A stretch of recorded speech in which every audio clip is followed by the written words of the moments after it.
Welcome to Gambling with an Edge with your hosts Bob Dancer and Richard Munchkin. Bob Dancer is America's premier video poker writer and teacher. He's written 10 books, including Video Poker for the Intelligent Beginner and the best-selling $1 Million Video Poker. He helped develop the computer software Video Poker for Winners, and in 2004 he was inducted into the Video Poker Hall of Fame. Richard Munchkin has been a professional advantage player for over 30 years and is in the Blackjack Hall of Fame. His book, Gambling Wizards, Conversations with the World's Greatest Gamblers, is a testament to the many ways you can succeed at gambling. The goal of the show is that you'll be a more knowledgeable gambler tomorrow than you were yesterday. And now, here are Bob and Richard. Evening. Welcome to Gambling with an Edge. I'm Bob Dancer. And I'm Richard Munchkin. Our guest tonight is Jimmy Jazz. Jimmy is a quarter video poker player living in Michigan and manages to make several trips a year to Las Vegas with positive EV, including airfare, car rental, room, and food. We'll be talking to Jimmy shortly, finding out how he does all this. While a lot of it will be specific to quarter video poker players, his information about air travel and car rental is useful to all of us. We received a letter addressed to gamblingwithanedge@gmail.com asking how to win at roulette. Munchkin saw fit to write a blog about this on his richardmunchkin.com site. Basically, Richard, how do you do it? Well, the first thing I said was if he was asking me for some kind of betting system, where you bet 1, then 2, then 4, or some such, he's out of luck. You can't win at roulette doing that. But then I outlined 3 methods where you actually can beat the game of roulette. 2 of them, we've had guests on the show talking about them. One, previously, we had Mark Billings talking about bias roulette wheels, and he wrote a book called The Bias Wheel Handbook, which unfortunately is out of print. And we had Lawrence Scott on talking about how to visually clock roulette wheels. And then the third is by using a computer. We haven't had any guests on talking about that because computers are illegal in most states in the United States and some foreign countries as well. But anyway, that's basically, I outlined the 3 ways you could beat the game of roulette. And maybe one of these days we should have some computer roulette people on, to talk about that, even though it may not be legal in most places in the United States. Well, maybe we can, although we will need to tell them where it is legal. All right. Well, no, I don't think we need to tell people where it's legal. That would be giving up a little too much. But we could still explain roulette play, computer roulette play. Okay.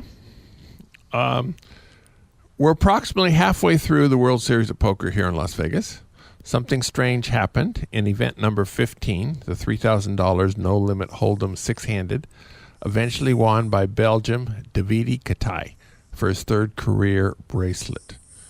On what should have been the last day, according to the announcement, the match lasted too late, and they recently instituted a policy where they had a midnight hard limit, meaning that if the match still hadn't ended by then, the players got to go and get some sleep, and the tournament resumed the next day. The eventual runner-up, Gordon Vayo, had been ahead when the hard limit break was instituted, and after some sleep, Katai was able to come back and win the bracelet. So far, nothing particularly unusual. Somebody has to win, somebody has to lose, and the extra sleep the players got could have cut either way. But what was unusual was that the match was shown on WSOP.com with a half-hour delay, including showing the hole cards. While Katai slept to get ready for the last day, his friends analyzed Vayo's recent play and gave Katai up-to-the-minute information on the hand ranges Vayo was playing in so far in the finals. Essentially, Katai's team beat Vayo. While this is legal, it strikes me as against the spirit of what the World Series of Poker is all about. What's your take on this, Richard? Well, first of all, I think that it's good they put in these hard limits. It's ridiculous. People used to be playing. There were matches that went 22 straight hours, and I don't think that's about poker either. When it just becomes an endurance contest, and even now, even with the hard limits. These are really taxing events, and you'll notice that the winners are getting younger and younger, and I think a lot of that has to do with stamina. So anyway, I think the fact that they now take those breaks is good. My question would be to Via, why didn't he have his team doing the same thing? I mean, it's become part of the game. This is going on at the final table for many years. You will see on ESPN when the players at the final table get up and they go over to the sideline to talk to their friends. They're often getting information about hands that were played, 15 or 20 minutes ago that their friends are there keeping track of. So to me, yes, poker has changed. It's not the same game that it used to be. But it's almost like, having a coach. In any sport, you have coaches that, talk to you on the sidelines, and it's just part of the game. So, I don't think it's a big deal. I think people will learn that how important it is to have a team that's there working when you're sleeping. Huh. Not everybody has teams. Okay. 2 years ago, in April 2012, there were some gamblers at the Golden Nugget in Atlantic City who noticed that the order of the winning hands was identical from one shoe to the next in a baccarat game, like banker, banker, player, tie, banker, tie, player, player, etc. So they bet the max and kept doing so until the casino said enough. The casino lost $1.5 million, paid some immediately, withheld some, and then roughed up one or more of the players a little to find out what the conspiracy was. The court ruled the Golden Nugget had to pay the $1.5 million. The players decided they needed more because the casinos roughed them up. The Golden Nugget said they wouldn't appeal the $1.5 million ruling if the players dropped the countersuits. The players refused. Last week, according to cardplayer.com, a higher court said the Nugget didn't have to pay the $1.5 million at all. Not only do the players not get additional damages, they have to return the original $1.5 million. Personally, I'm stunned by this. The players noticed a pattern and exploited it, which seems to be in no way cheating to me. And it seems likely, to me at least, and I'm not an expert legally, that the players can win this on appeal, but they have to have the money to mount an appeal, or perhaps the lawyers will do it on spec. Richard, what's your take on this? Yeah, I think it's a travesty. I mean, it's just absurd. But I don't think you have that right about them noticing a pattern, because if that's all they had done, basically the players are, betting on voodoo. My understanding is that the cards were not shuffled. And, so the players noticed as the cards were coming out that there was a pattern in the cards not being shuffled, and were able to reconstruct what the hands would be. But regardless, it still seems like it's the casino's responsibility to protect their game. If they were buying what were supposed to be pre-shuffled cards, and if the cards were not shuffled, it seems the casino should be suing the company that was supposed to shuffle them, not the players. So, well, they were pre-shuffled, except the first card was a 3 of diamonds, and the second one was the King of Hearts, and the third one was the Queen of Spades, and the fourth one was the Queen of Diamonds. But it was the same for every deck. The shoe gets cut, right? They put a cut card in and cut the shoe. So I don't see how that would, how would it be in the same order as the last shoe? I mean, unless the dealer happened to cut it or the player that cut happened to cut it in the identical location, which seems unlikely. I don't know. I Yeah, I think, mean, every article I've seen says that the cards were not shuffled. So, right. They came out of anyway. They have to give the money back, which is a big shock. I'm sure a lot of it's been spent. well, they're going to appeal it. I'm sure.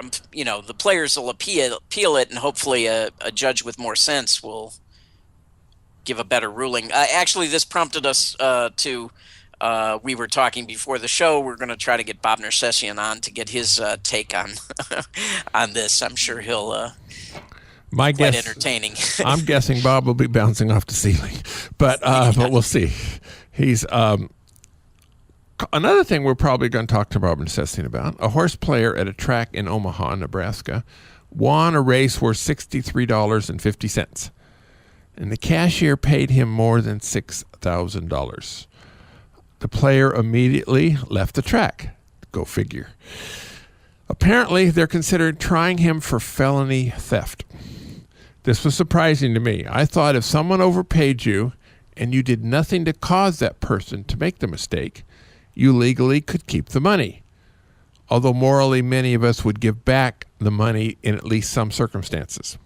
What do you make of this, Richard? Well, yeah, the ethical issue, we've talked about this in the past on the show. I'd be much less likely to give the money back to a racetrack or a casino, than I would to some other type of establishment. But, it just kind of shows you, that the horse racing industry has a very powerful lobby. And, powerful lobbies are able to write the laws. So it kind of doesn't surprise me, even though I think it's wrong. I don't think the player should be charged with a felony. But, it doesn't surprise me. I mean, it's the same kind of thing where the casino industry in Nevada was able to, get messenger betting passed. Yes. It's like if you have the power, you can get laws passed in your favor. All right. Golden rule, he who has the gold makes the rules. Right. A year ago, the Revel in Atlantic City had a 100% loss rebate program. And there were some problems with it, but we predicted at the time that this could lead to bankruptcy. Revel now says they're actively looking for a buyer, and if they can't find one relatively soon, they're just going to cut their losses and close the doors. Comment, Richard? Yeah, well, no surprise. I mean, I don't really have a comment other than it's no big surprise. All right. Let's talk to our guest. Jimmy Jazz is an engineer who lives and works near Detroit. He's very frugal, specializing in getting the most for his money in every part of his life, including the gambling part.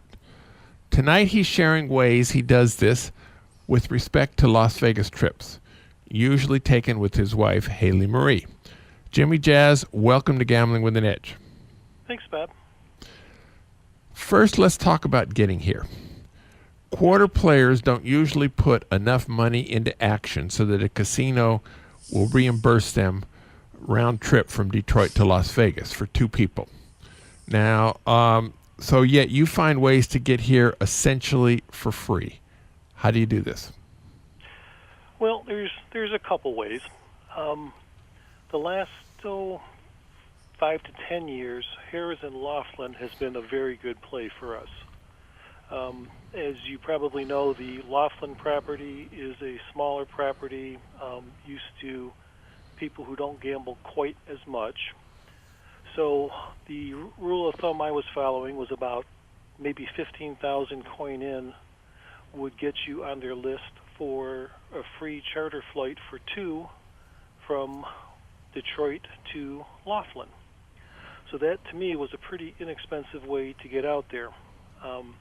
Also, that property, for whatever reason, didn't adhere to what was the current Harrah's method of gambling 15,000 through and staying for 4 days. So they would divide your total play by your total number of hotel days. So you'd look like a $3,750 a day player, but Harrah's Laughlin still treated you as a $15,000 a day player, which was a nice little perk. lately they have been concentrating on getting gamblers from the 3 states around them in on the charters, and the charter offers have become fewer and fewer. So I'm not sure that play is dead, but it's harder for people who aren't in California or Nevada or Arizona. But Harrah's Laughlin is about 90 miles from Las Vegas, but you would have to come and go on the charter, so would that leave you time to drive up to Vegas and do some stuff here or not? Sure. We would concentrate our play in Laughlin in one day, and seeing as how they didn't penalize you for doing that by dividing it by your 4-day hotel stay, we would usually come in and you'd get in about, 8:30 or 9 o'clock on the one day. We would probably play all day the next day. The following day, drive to Las Vegas, maybe spend the night, maybe not. Drive back, play again on a second day if we so desired, and then fly out the following morning. So it, if you're in Laughlin for 4 days, you're probably going to run out of things to do. 2 days is about right for Laughlin, so it worked out pretty well. Now, what's interesting is even though our host in Laughlin told us they're concentrating on people in that 3-state area, we've been getting free play offers from Harrah's Laughlin. My wife and I got $200 each for our last trip, and the mail yesterday showed about the same good through the end of October. So it's funny you would, on the one hand, not want to fly people around, and on the other hand, send them free play to try and get them out there. So, like most things here, it's a little confusing. So now next trip you're going to fly into Vegas and take a day trip to Laughlin. Correct. All right. So how do you get to fly into Vegas for almost nothing? Well, what we've been doing is the credit card frequent flyer game. Now, as a caveat, you need a pretty good credit score to do this. I would strongly recommend that you not have a major purchase like a house or a refinance coming on, and also not be the type of person where a credit card can lead to financial problems. So given those 3 conditions, there are a ton of offers, and they just keep on getting better and better. The easiest one that I currently know of, U.S. Airways, I think it's through Barclays Bank, has a credit card, which I believe is no annual fee the first year. You have to spend a whole $1, and they will send you 40,000 frequent flyer miles on U.S. Air. Also, that credit card gets you a 5,000-mile discount when you use the miles, and also gets you your first bag checked free. So just your first bag of checks, your first what? Your first. I'm sorry, your first bag on the airline. Yeah, because most places are charging now. Okay. Now, is U.S. Air, can you use their miles on some other airlines as well? Are they affiliated with United or something? American. Well, they're merging with American. Okay. So they'll become one shortly. This offer will probably go away in the not too distant future because of the merger, but it's as of today it's still available. That's just one example. So I'm actually not used to how many frequent flyer miles would it take to do round trip from Vegas to Detroit? If you fly the base coach, it'd be 25,000, and then they would discount you 5,000. So 20,000 miles could get you from Detroit to Las Vegas. And wow! So that credit card can get you 2 round trip tickets. Right. Just for signing up. Wow. Right. Now it goes by availability. So sometimes the 12,500 each way fare isn't available, and you have to bump up to the 17,500 or the 20,000. So it's based on availability and a few other things. But I'm going to fly to North Carolina in September, and it's going to cost me 20,000 U.S. Air frequent flyer miles. Huh. It's around I had heard there's a good deal on the Chase Sapphire card? But you kind of have to use the miles pretty quickly because I think the card is $90 a year. It's waived for the first year, so you kind of have to get the card, you have to spend like $3,000 or something, and then you get all these miles. But then you have to use them before the year is up because you want to cancel the card before you have to pay for it. Well, that's all true, but it's actually a whole lot better than that. So everything you said is true. Chase is also will give you another 5,000 miles if you sign up another person on the account. I typically sign my cat up, so she's a credit card holding member. That gets you another 5,000 miles. And Chase is currently running a referral program where everybody I refer who actually signs up, I'll get another 5,000 miles, which I have sent out to about 15 people and will happily give them $25 if they sign up, basically splitting the bonus. Now, where it gets better with Chase Sapphire is you can use those points on their travel site, which is very similar to Travelocity, and they give you a 20% discount on the pointage. So if a flight costs $300, you can get it for 24,000 points. Also, you can take those points and turn them into actual money.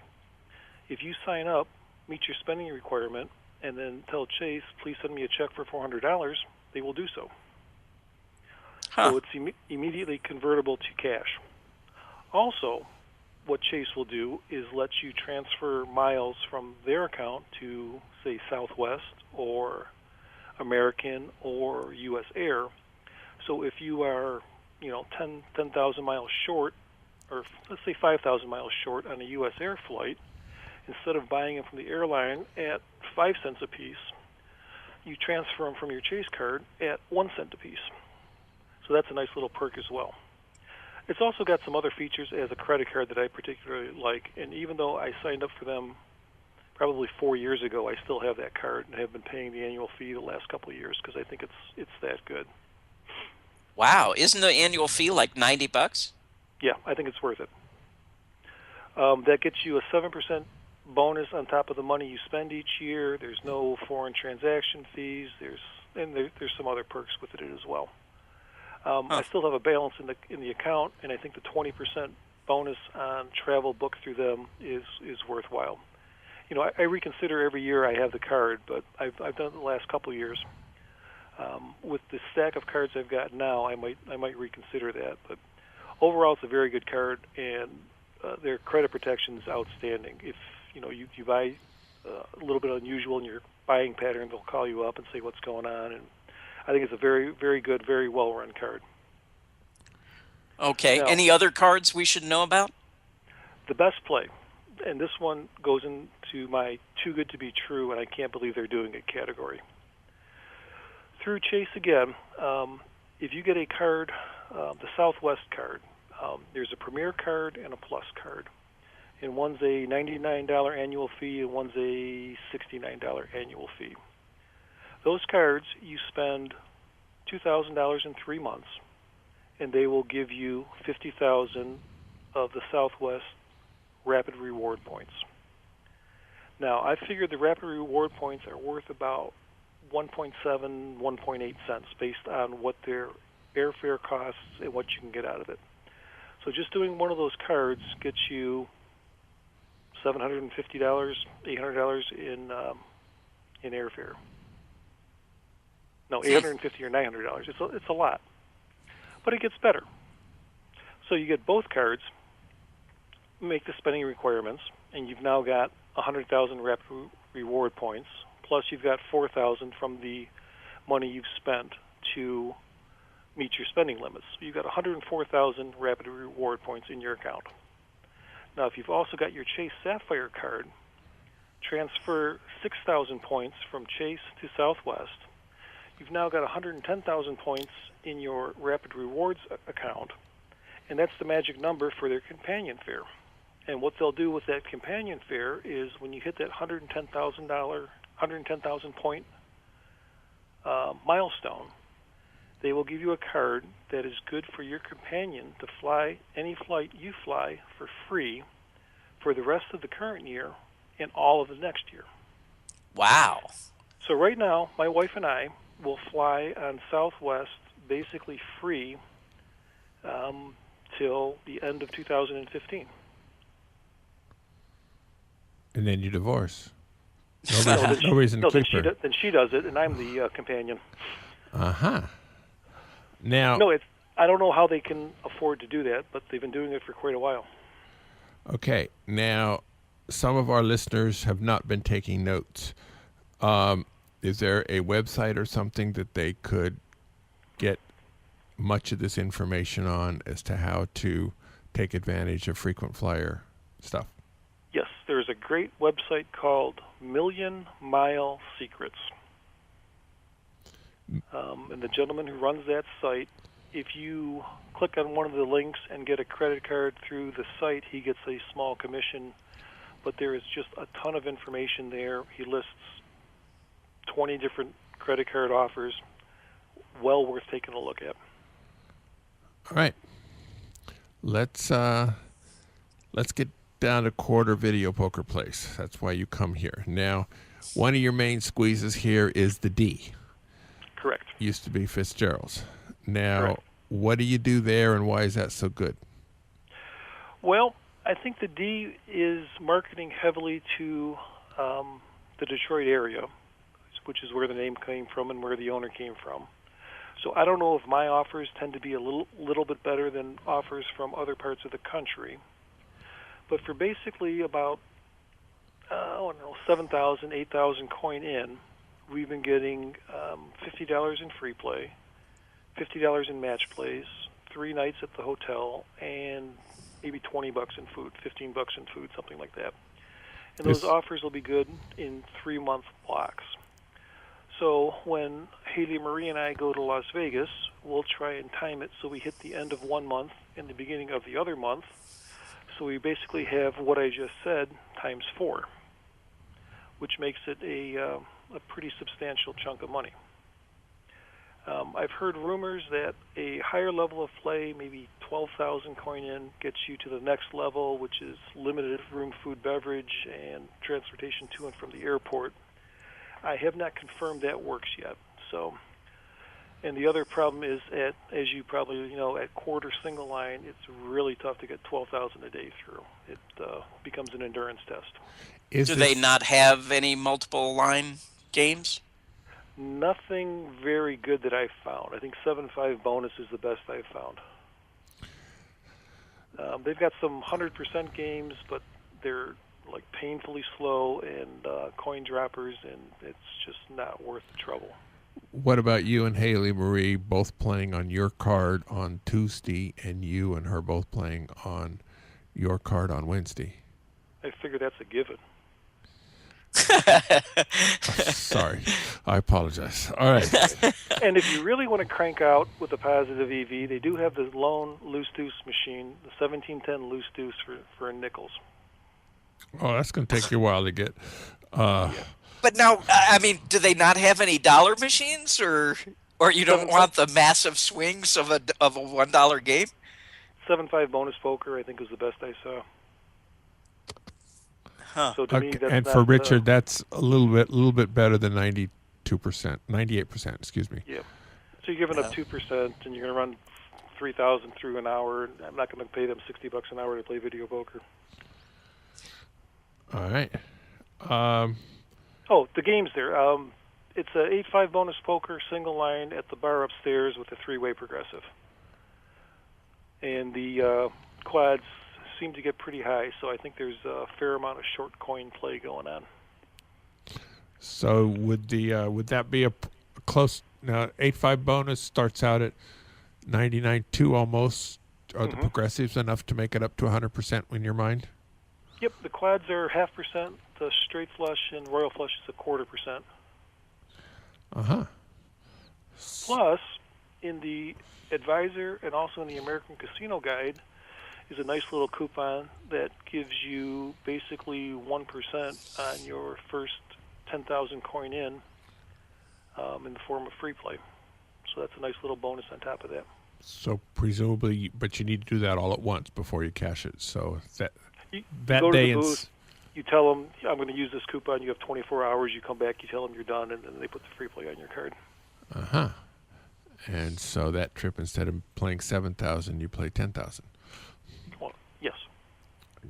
All right, that's a given. All right, now, so you've come to the D, and you've played 2 days, and you're going to play 2 days in a few days. What else do you do on the same trip?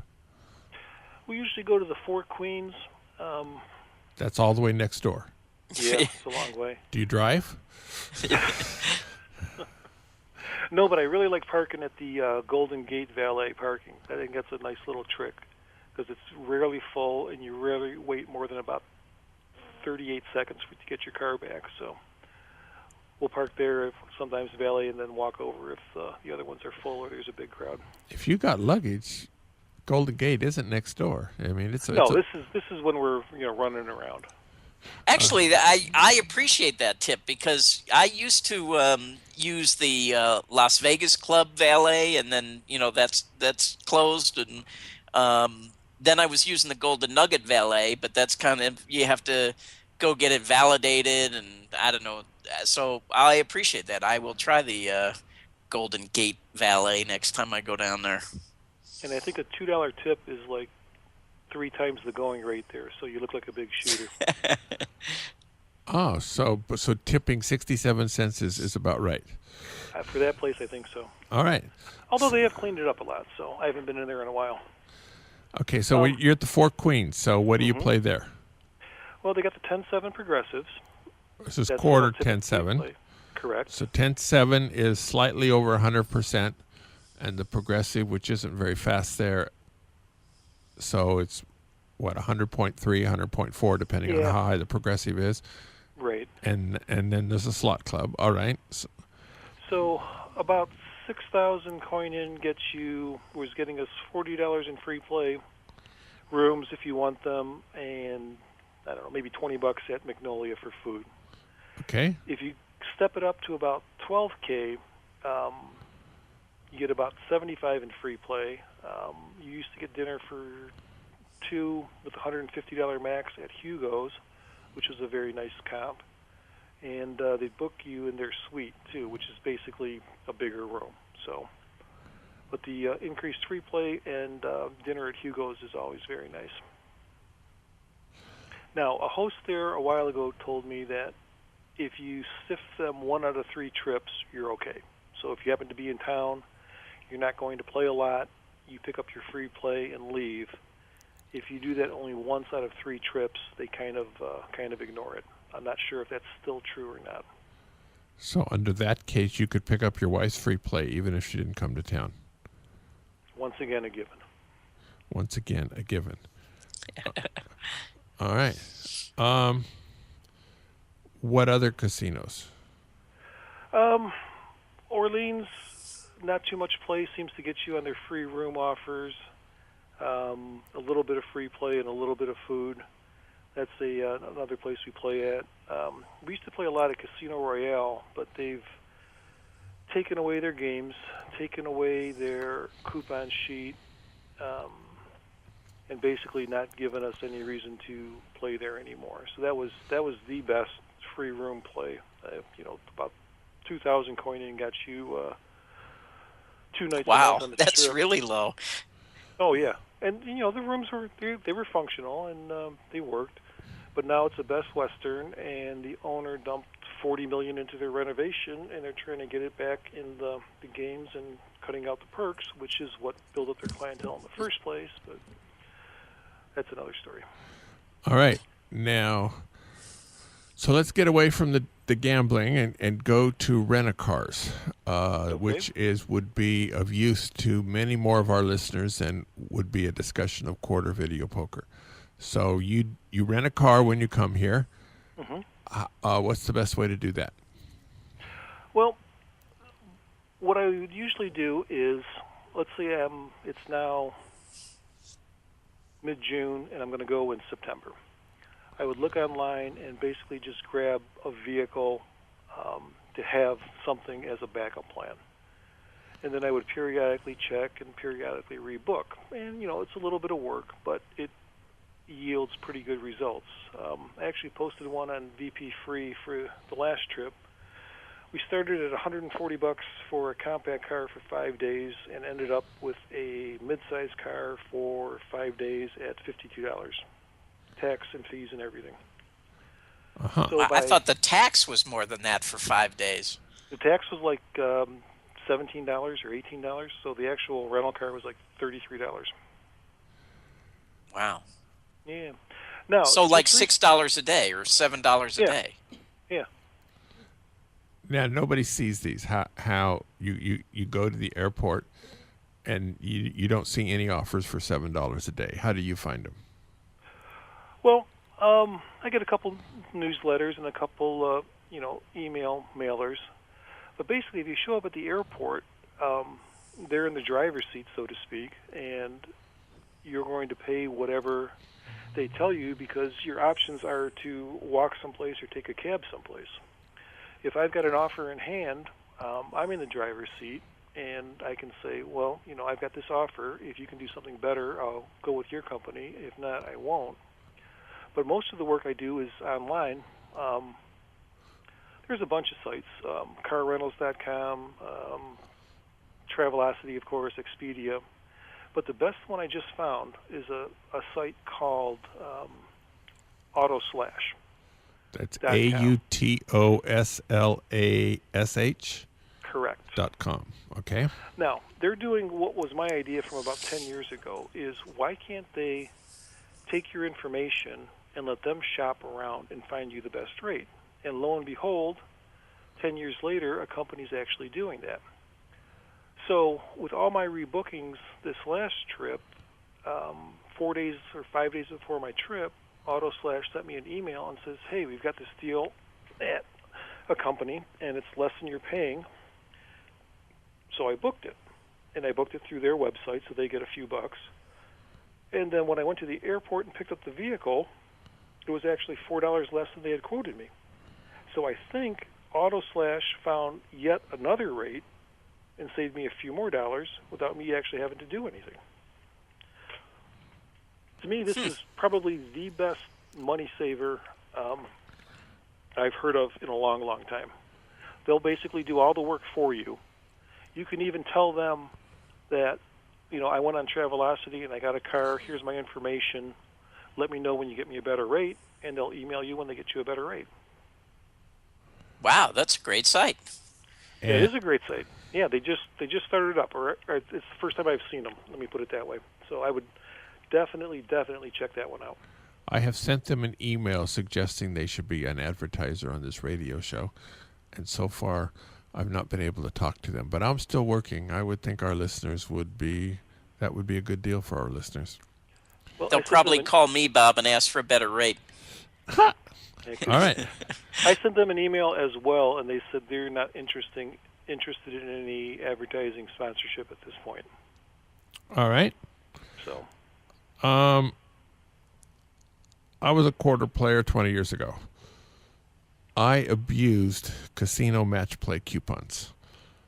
Now, are they still out there, and which ones do you find useful? they're still out there, but I think partly because of certain abusers, they're nowhere near as lucrative as they used to be. Damn. There used to be the old days. I mean, there was a Casino Perks book, which you bought for like $12 that would give you 12 $25 match plays.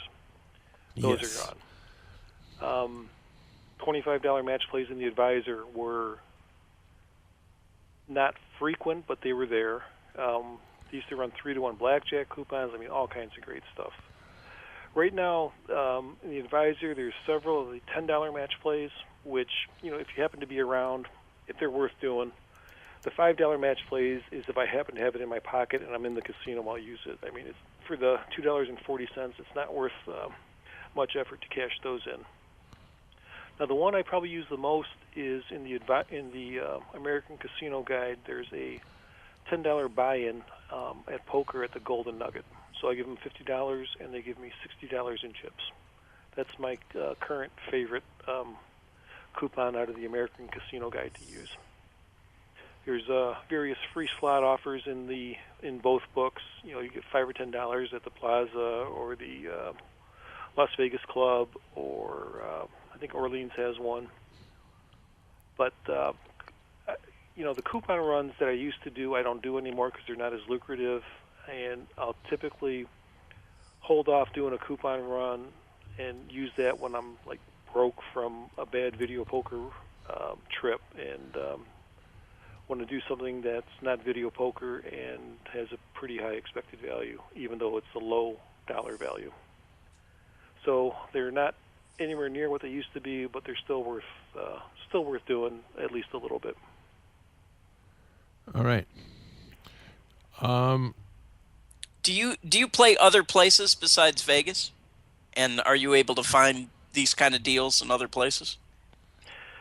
Yeah, I play. I mean, I've been to casinos in probably, I don't know, 10 states. Las Vegas has the best offers overall. The only, probably the best offer outside of Las Vegas is with Harrah's in New Orleans, where they will give you one-to-one airfare reimbursement on your Harrah's points. Now, I don't know if you have to be a Diamond member for that perk or not. They don't really advertise it, but I've never had it turned down. So that's a nice perk. Wait, so explain that. You Say fly you've got- into New Orleans and say your ticket is $500. They give you what? If you say, please take out 50,000 of my reward credits, they'll give you $500 in your hand. Oh. So it's basically one-to-one on reward credits, usable to pay for airfare and transportation from the airport.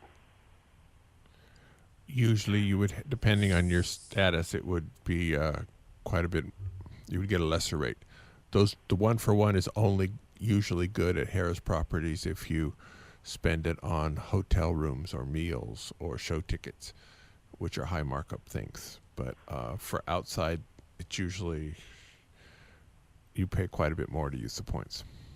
Right, and this is Harrah's New Orleans only that does the airfare that I know of. That's the only Harrah's property I know that does the airfare reimbursement one-to-one with reward credits. All right. Now, you're an engineer. Yes. You and your wife are extremely frugal.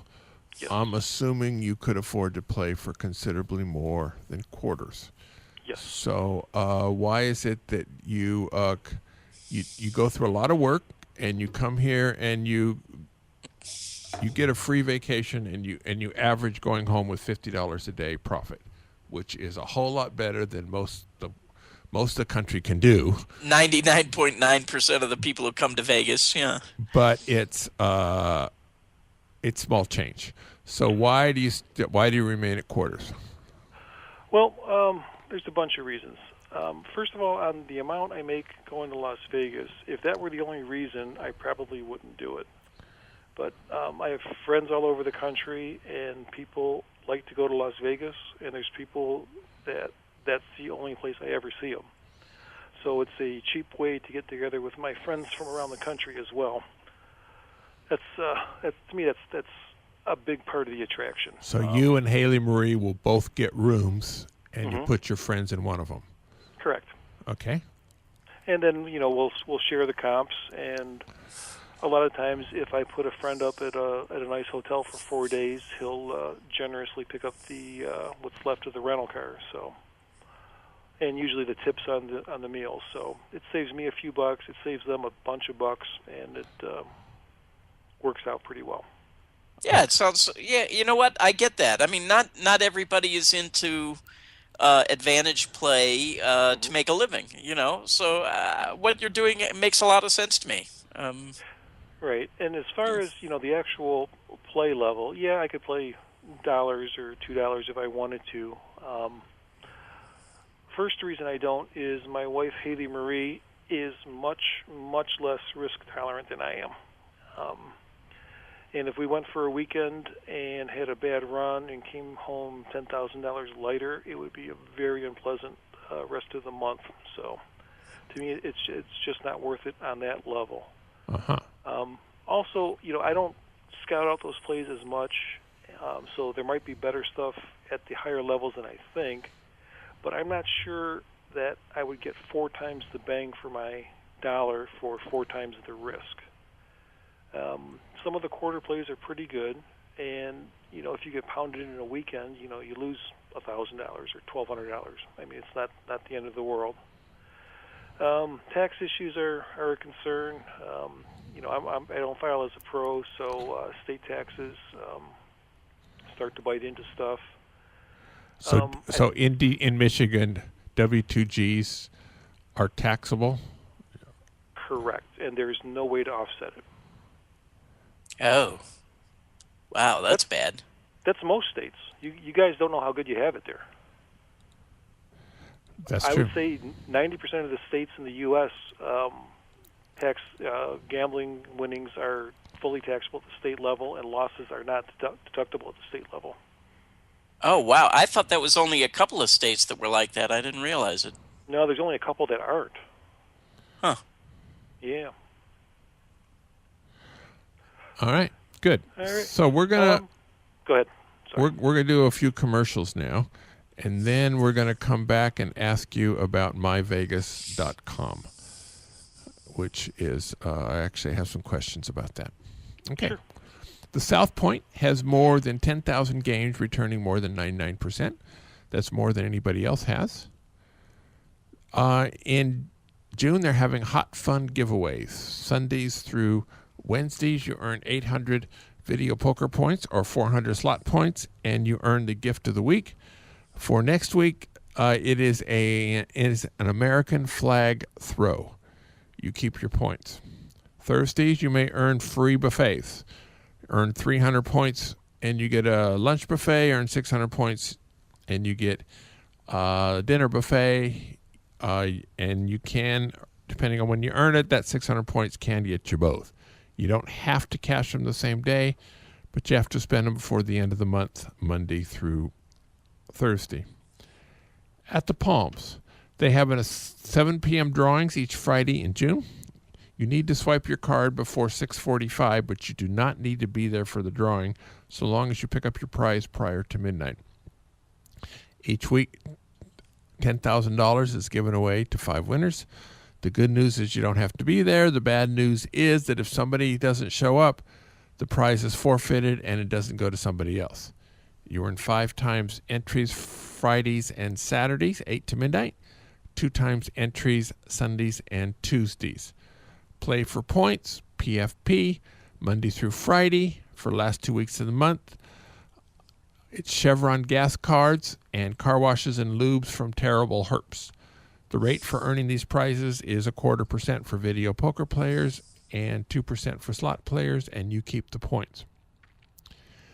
They have a special promotion where you show a premium card from another casino, and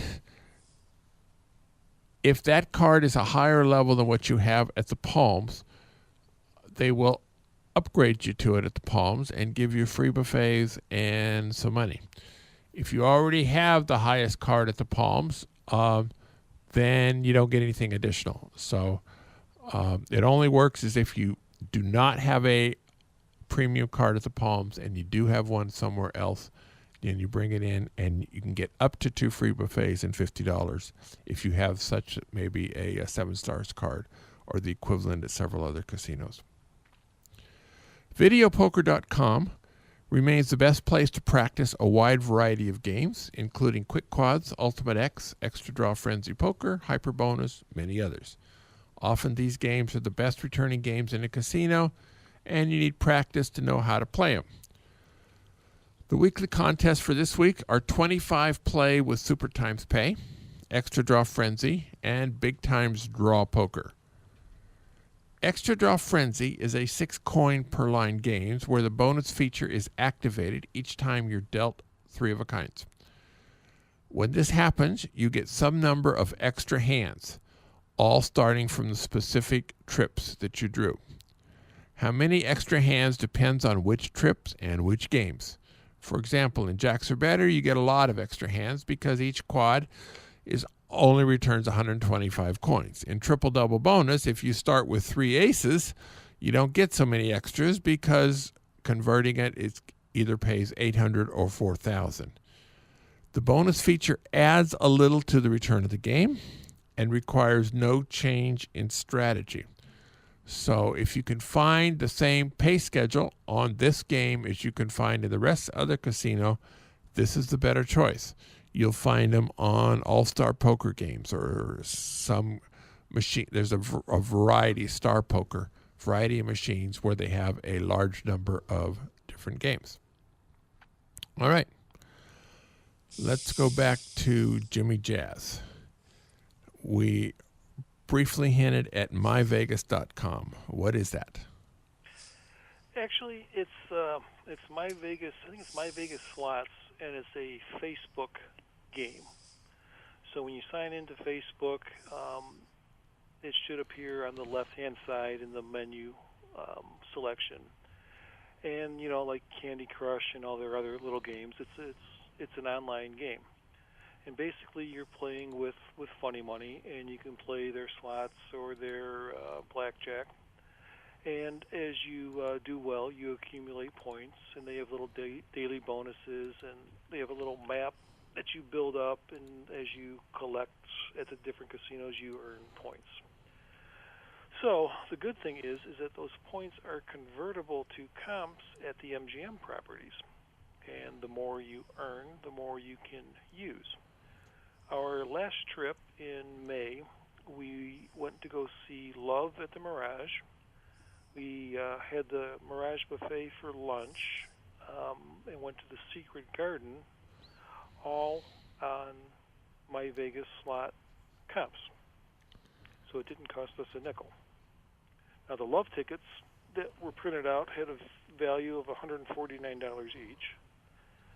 The Mirage Buffet, I think, was either $21 or $24.95, and the Secret Garden was $15 a person. So that was. But you all... must have been putting in an awful lot of play to get that many points. It's funny. My wife used to do the Farmville or Candy Crush or whatever that stuff is. So she'll play for 10 minutes a day or 15 minutes a day, and you can network with friends, and they send you chips and you send them chips. And I didn't track the actual amount of time she played, but if it's more than 15, 20 minutes a day average, I'd be very surprised. And even after spending all that on the last trip and probably $250 in comps the trip before, our bank's got about $1,100 in comps in it. So I think it's a worthwhile investment time-wise. Also on the well, people who started playing that at the beginning were getting much, much higher returns very true. Than what it is now. Because I was hearing, more than a year ago, I was hearing great stories about what you could get. But, I investigated it. It seemed very slow to accumulate. Yeah, we have less than 1 minute to go. I started playing about 2 weeks ago when I had a preliminary conversation with Jimmy Jazz for the show. And they allow you to buy more slot entry, and I'm not interested in paying for this. Right. And in 2 weeks, I haven't earned very much. So they give me some free stuff a day, and if I get a car quote on insurance, they'll give me some more money to play with. But I don't have very much. There's some tricks. You have to network with the people there. It's a little bit of work, but it's not that much work to me for what you get. All right. Thank you, Jimmy Jazz. Thank you, Richard Munchkin. Go out and hit lots of royal flushes, everybody. Good night. Good night. You've been listening to Gambling with an Edge with your hosts, Bob Dancer and Richard Munchkin. Subscribe to the show in iTunes, and episodes will be delivered to you automatically every week. Archived versions of past shows may be found at bobdancer.com and richardmunchkin.com. We welcome emails at gamblingwithanedge@gmail.com. Bob Dancer and Richard Munchkin are both available on Facebook and welcome your questions. The sponsors for the show are the South Point Hotel, Casino and Spa, the M Resort, the Palms Casino Resort, and the website videopoker.com. Join us again next week for another Gambling with an Edge.